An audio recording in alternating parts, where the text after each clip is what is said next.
This midweek virtual gathering gives you tools to help you trust in the voice of God and will ultimately benefit us all as we bring love and light to the world and awaken through the atonement, the undoing of fear. These teachings will give you mastery over your entire lifetime. I welcome that promise for me and for you. I skipped this, I think, the past couple of weeks, but let's read this again. This is the declaration at the very, very, very beginning of the book. It is past the introduction. I promise you this is what it is. And I put it in the first person for us. So read this. You're muted. Read it out loud with me if you can, or just read it inside silently as we affirm this truth together. Very powerful. I am wholly committed to awakening from the dream I have dreamt since the stars first began to appear in the heavens. My one desire is to be only what God created. Right now, I lay at the altar of my heart with every breath, everything I think I know, everything I think I need, and I look lovingly upon every place that fear has made a home in my mind, and I allow correction to come. It will come. Regardless of how I experience it, it will come. And the day and the moment will arise, and all of my pain and fear and suffering will have vanished like a wind that pushes the foam of the wave away, revealing the clarity of the ocean beneath me. I will literally feel throughout my being that there never was a dream. Some memories might remain with me, and I will know that somewhere I must have dreamt a dream or had a thought of wondering what it would be like to be other than the way God created me. But it will be such a faint echo that it will leave no trace upon me. In my heart, I will smile gently, regardless of the circumstances in which I find myself. There will be peace from the crown of my head to the tip of my toes, and that peace will walk before me wherever I go. It will enter a room before I enter it with a body, and those who are becoming sensitive will wonder who has come into their place. And some will even say, behold, I believe Christ has come for dinner, and I will be that one, for that is who I am, Christ eternal. Love, love, love that declaration. You know, tonight, and I really appreciate you all who are showing up for this. Some of you have been really riding this ride with me from the beginning. And here's the deal. This is full on about awakening. This is awakening from the dream of separation, like at such deep, profound levels. If you're a unity person, it is 100% the place where Charles Fillmore got to. I believe he really got to an extremely awakened state. There's more for him. There's more for all of us. If you're science of mind, it is the place that Ernest Holmes got to when he was standing in that church in Orange County, and he was fully awakened to the light, and he literally said, there are no more words, and he sat down. It is the place where the Buddha touched when he finally became declutched from the mind, sitting under the Bodhi tree, sitting under there meditating for days, and suddenly his mind was freed, and never again was he a slave to thought. And it is the Christ consciousness that Jesus, our brother, our enlightened brother, who is the author of this book, is sharing with us and knowing with us that that's who we are. So with all of that good news, I am on page 34. I've got the small book, The Way of the Heart. If you're new here tonight, welcome. Just listen along. Anywhere you join in this conversation is perfect. So I'm going to start at the bottom of page 34 with the word hopelessness. It's what went out in the email today. By the way, if you're not on the email list, please let me know, because I want you to be receiving our emails to keep connected. Okay. Helplessness, despair, anger, and hatred are all symptoms of a fundamental delusion that has occurred within the depth of the mind. It has occurred because there has been a long history of having cultivated the skill of listening to the wrong voice. The wrong voice is the voice of ego. It has taught you to judge, to pick, to select what you will be responsible for. The more you move into that consciousness, the harder it seems to ever hope for a chance of transcending the sense of separation, conflict, and lack of peace. For how many of you have not known the feeling of resting your head upon the pillow at night and not being able to sleep because it's just not going the way you expected? The reason you cannot sleep is because you are in judgment of your creation. So let's go back up to this idea of the wrong voice, listening to the wrong voice. But let's read it the way they say it. It has occurred because there has been a long history of having cultivated the skill of listening. So I love the way they say that. Come on, that's brilliant. We have cultivated in our mind, you have the ability to listen to particular radio stations, to listen to particular voices. This cultivation of listening to the ego's voice has been happening for generations upon generations, centuries upon centuries. And you, perhaps, if you believe in lifetimes, have been cultivating a deeper listening to the ego voice. But nonetheless, let's put all those behind us. Here today, in this incarnation, you, me, must own the fact that we have a very fine-tuned ability to hear the ego's voice. We have a fine-tuned ability to believe the ego's voice without even questioning it. The ego's voice of fear, of separation. The ego's voice that says, I must fight back. I must attack. I must make that person wrong. I must punish that person or myself, whichever way it goes. The ego's voice is harsh. The ego's voice is unkind.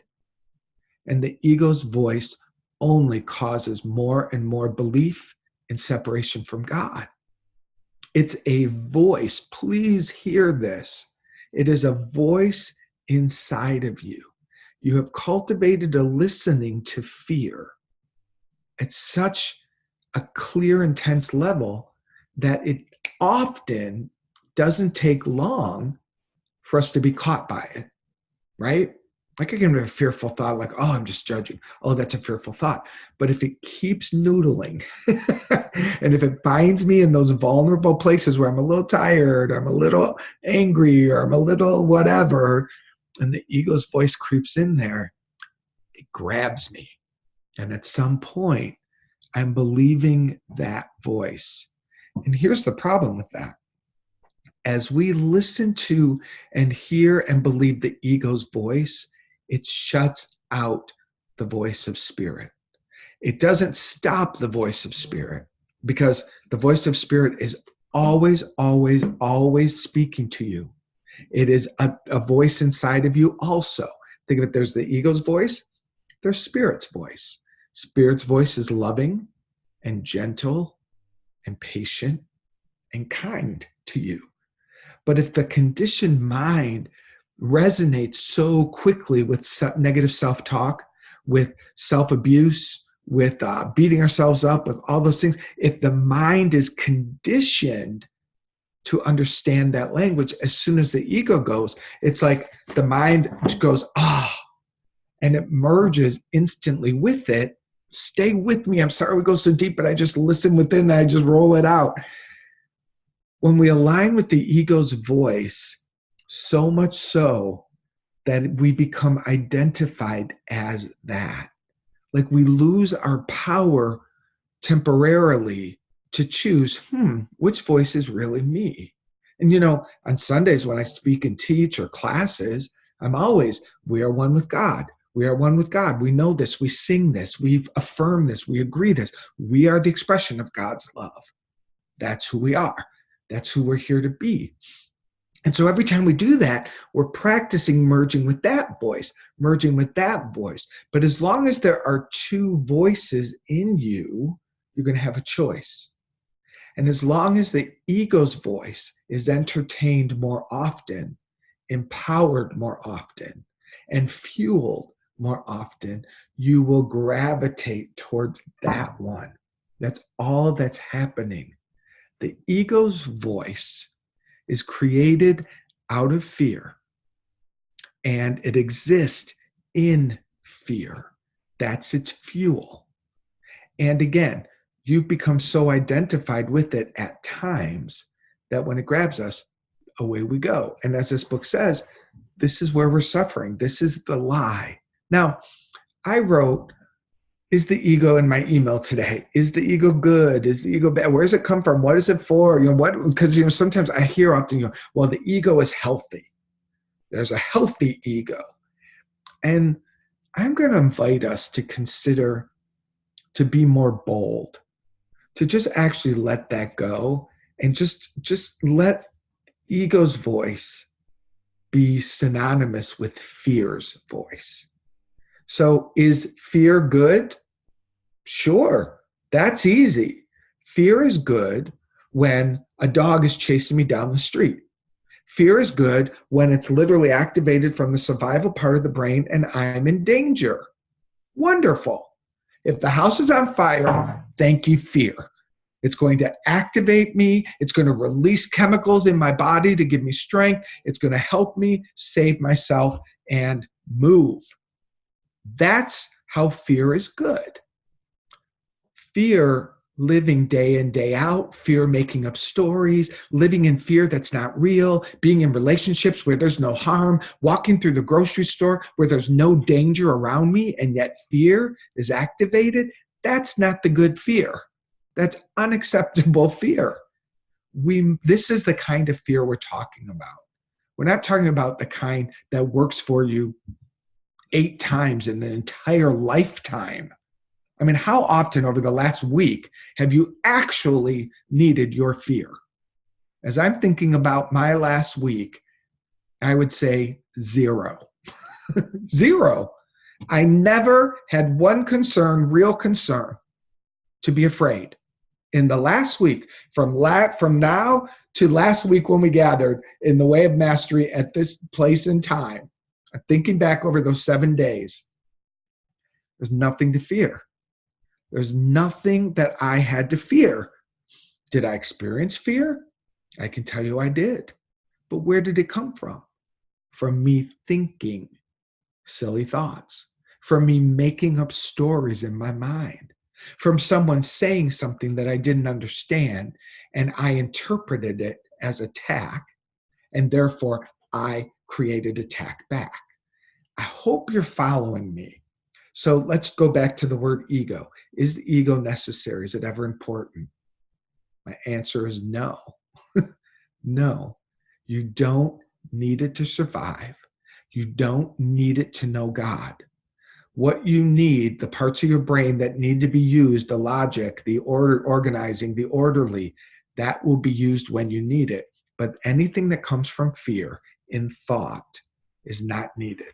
So we're calling the ego the part that we are not, and that it's not, we're just not going to entertain the idea that it's who we are or that there's good in it. Just for the conversation, okay? We can talk more about that when we chat, so keep your thoughts on that one. I'm going to read on a little bit. But it is possible to cultivate just the opposite, in which you learn to look with perfect innocence upon all things that arise in the field of your experience. That's my point. I should have just kept reading. You have the ability, this is learn to look with perfect innocence upon all things. All is italicized. It's not saying a little bit of this and a little bit of that. Look on all things that arise in your field of experience with perfect innocence. It is possible to look with innocence and wonder at every feeling from a place of curiosity, as you would look upon a cloud that passes through the sky. Look at it, marvel at it, its shape, its color, and embrace it, knowing that it does not affect the purity of the sky through which it temporarily floats. Each of your creations is exactly like this. It arises in the field of time and space. You experience it, and then it fades away. Every hurt that you have ever known is like a cloud that began to pass into the field of your awareness because you perceived things in a certain way. If that hurt is still lodged within you, it's because you latched onto it. You followed the voice of ego, which caused you to believe that you are identified with that feeling, with that perception. And because you mistakenly thought that was you, you assumed if you let go of it, you might disappear, you might die. Oh, that's the point. This is what I'm trying to say in the book is saying it better, but we're going to stop one more time. If we grab onto the hurt, if we grab onto those stories and we identify with who we are, then that's what we believe we are. And then when we say, just let it go, just let that hurt go, what's happening inside of you is, if I let that go, who will I be? I forgot who I am. I have identified as the ego's voice, as the hurt, as the stories, as what I own, as what I've identified with all these things, so much so that when the idea of letting it go, terror creeps in. Terror creeps in. If I said to you, literally walk away from everything, your job, your car, your home, your possessions, all money down, all food, like if you literally walked almost naked, clothed enough, and you walked out onto the road and you just walked out into nothing and you own nothing and you were nothing, you would still be you. You would be precious. You'd be a part of God. You'd be perfect love. And you would experience, most likely, oh my God. Think about it. Like we've all moved through enough life to look and go, I used to identify in that role so much so, and I couldn't imagine not being it. And yet here I am. For those of you who are parents, when they so identified as mom or dad, and as the children grew and then left the house, there might have been times when you thought, who am I? I don't know who I am anymore because I'm so committed to this family and taking care of them and giving them everything I am. And there's a time of transition where you feel, I'm so lost. I don't know what my life is about. Those moments feel scary because who we were is no longer true. Just being feels empty, so we seek to fill it quickly. This book is saying we will always want to find ourselves in the emptiness and the curiosity and the oneness with God. Never identify with the cloud going by. What a concept. Let me read on a little bit more. I know it's 8:29, but we started late, so I'm going to go a little later. The human mind is that field within creation, within consciousness, that has learned to become so identified with perceptions, experiences, and feelings that are not necessarily comfortable, that it believes that if it let it go, it will die. From our perspective, as we look upon the energy fields of those of you still identified with this dimension, it looks as though you are gripping, causing energy to condense. Your knuckles are white, trying to hold on to limitation and guilt, to unworthiness and doubt. Listen, like this is important. We are being told, us, me and you, this is what we're doing. From the dimension of the light beings or the light spirit that wrote this, let's say, whatever, Jesus, from the place that Jesus is looking upon us, he's saying, let me tell you what you look like. It looks as though you're gripping, causing energy to condense. Your knuckles are white, trying to hold on to limitation and guilt, to unworthiness and doubt. Just completely clenched. And the spirit says, let go, let go. And we're so identified. Let's do that together. Join me. Clench your fist, clutching to unworthiness, clutching to fear, clutching to identifying with not enough and lack and limitation in this world. Just clutch it. Take a deep breath. Let go. Let this movement be a symbol of release for you. Feel the ease of opening your hands and even moving them around, keeping them open. Open. This is the state of innocence that this book is speaking about. And we can't find it while we're clutching here. We have to let go and let go and let go. This is the game that we're here for. I'm going to read one more section and then we'll bring this part to a close and we'll move to the Q&A. At the bottom of page 36, you seek innocence and peace. You seek abundance, prosperity, and joy. But often, when you touch these things, it frightens you. Isn't that interesting? Why? Because the truth of the kingdom requires openness, trust, expansiveness, and spaciousness. It involves allowing, trusting, witnessing, and letting things come and go. It involves learning to cultivate a deep enjoyment of what ever arises, seeing that all things are just modifications of consciousness itself, and then letting them go when it's time to do so. That is the perfect place to stop. That is the perfect place to stop. Top of middle of page 37 in our book. Mark that. I'm going to invite you. Thank you. We're going to be bringing our Facebook time to a close. So if you're on Facebook Live listening in, thank you so much for joining us. We now move into what we're kind of calling the Zoom after hour, where we actually move into experientials around these teachings today. And we move into conversation where we get to really share insights and wisdom together and hear from you.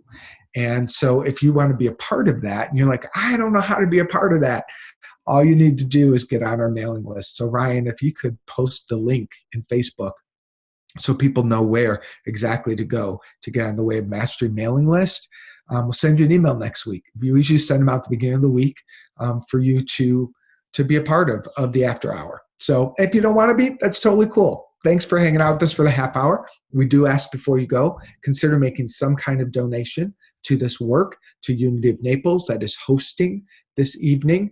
Your gifts and contributions make a difference to us. We appreciate it. We're a nonprofit spiritual community, and we're highly dedicated to being the place of love for you and for everyone. So thanks for joining on Facebook Live, and peace and love to you. Have a wonderful week.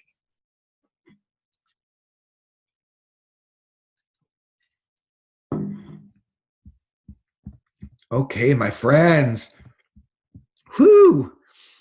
That was fun. I always love that. I don't know if you can tell, but when I dive into the book, I just like, I don't know, like I just get so crazy turned on. Makes me happy. Another hand raised, another Mark Lord. That was my mistake, by the way. I did something wrong where all of you are called Mark Lord.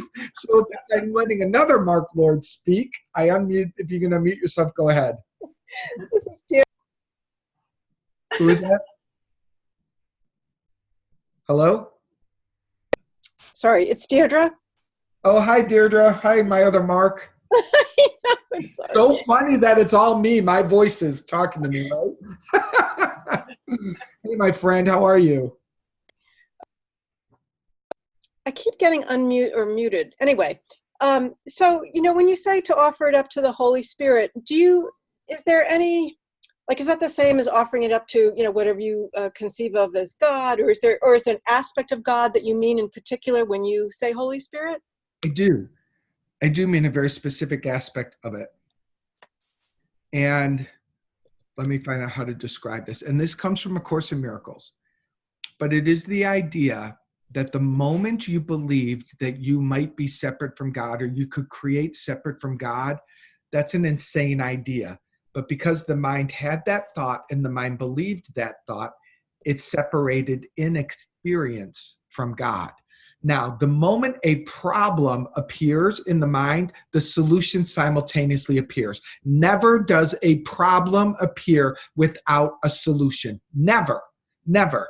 Every single problem that appears has a solution. How long it takes us to find it, whether it's a moment or a million years, I don't know. But every problem in the mind has an immediate solution. So the belief in separation, what was the solution? The Holy Spirit. And the best way I can say this, and it's a little funky, but imagine that the Holy Spirit was implanted inside of your consciousness as your connector, as your life, what do you call that? And they throw you an inner tube or a life preserver. It's like the Holy Spirit was put inside of you, and it is your connection to always remembering you are one with God. And the Holy Spirit was specifically encoded into your consciousness to help you find your way back home. The Holy Spirit is like your guide that moves you from dreaming yourself separate to awakening to your oneness. It's literally the Holy Spirit will do all the heavy lifting for you as long as you're asking, Holy Spirit, tell me what to say. Holy Spirit, help me to forgive. Holy Spirit, take this dark thought from me. Holy Spirit, I don't know where to go right now. Help me, help me, help me. The more you call upon the Holy Spirit, the more you'll be able to hear the Holy Spirit's voice inside of you. And the more the Holy Spirit, and that's another way you'll just keep surrendering to that voice, higher self, higher power, Holy Spirit. It's all different words pointing to the voice inside of you that can literally take your metaphorical hand and guide you back into your remembering of your oneness. That's its sole purpose. So that's how it's different. The sole purpose of the Holy Spirit is to guide you home. And Excellent. yeah, cool. Thank you. I tend to go on and on. Oh, thank you. That's great. Yeah, absolutely. All right. One we got, oh my God, are these all Mark Lords raising their hand? I'm gonna unmute another one. Hello? That's so funny. Okay, that's muted. Okay, I think we're done. We're done those. Any other hand raises? One more thought, my friends. There's so many marks. I made a big mistake on this one. Forgive me, Ryan, for I have sinned. All right, one more thought or question about this. Anybody got something burning? I saw, where is it? Denise Gunn, I saw you raise your hand. Do you want to talk? I'm going to allow you to talk. Unmute yourself if you want to say hi. How are you?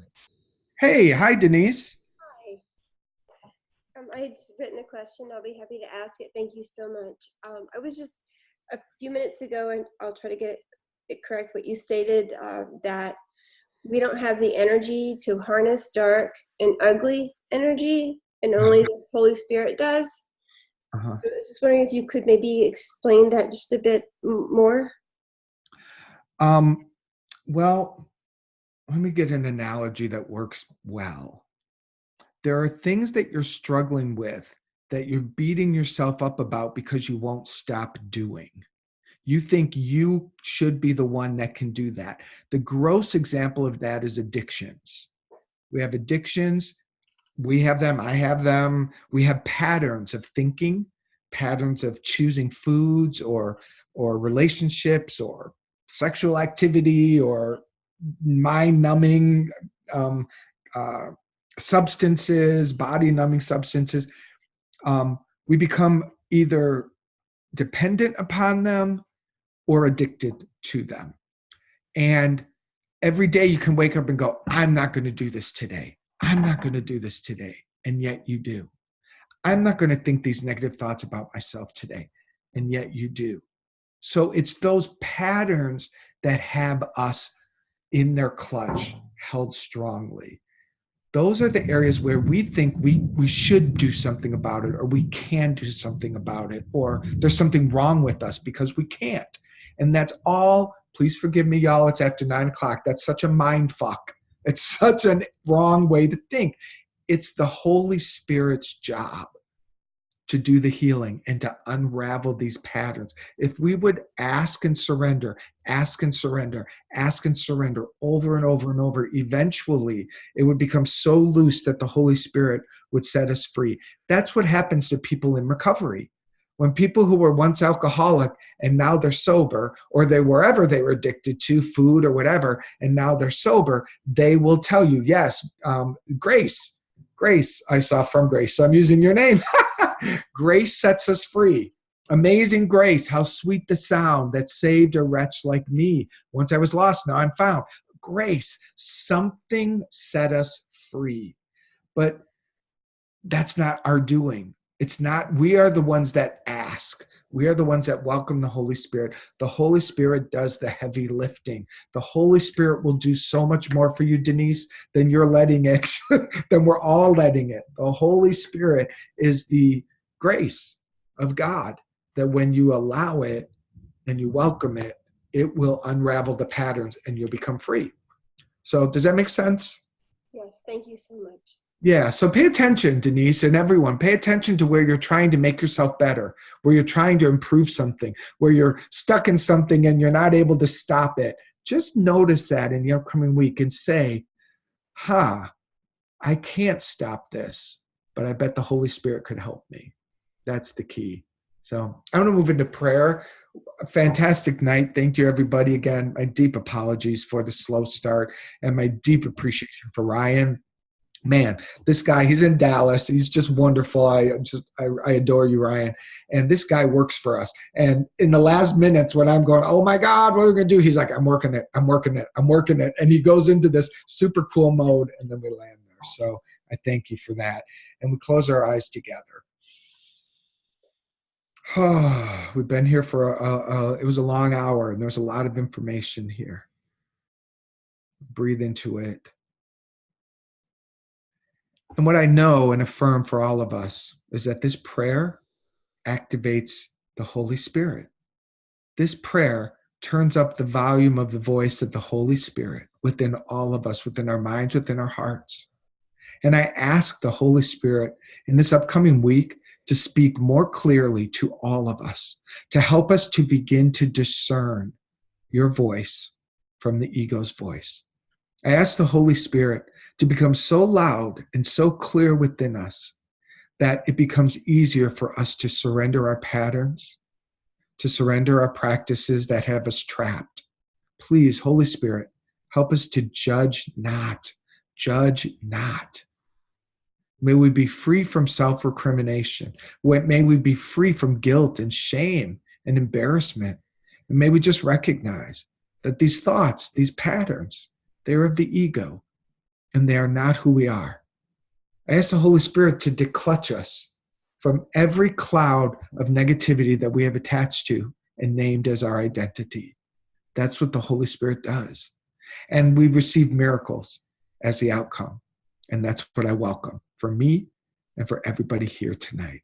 I accept all the miracles that are ours now and every day throughout the upcoming week until we meet again.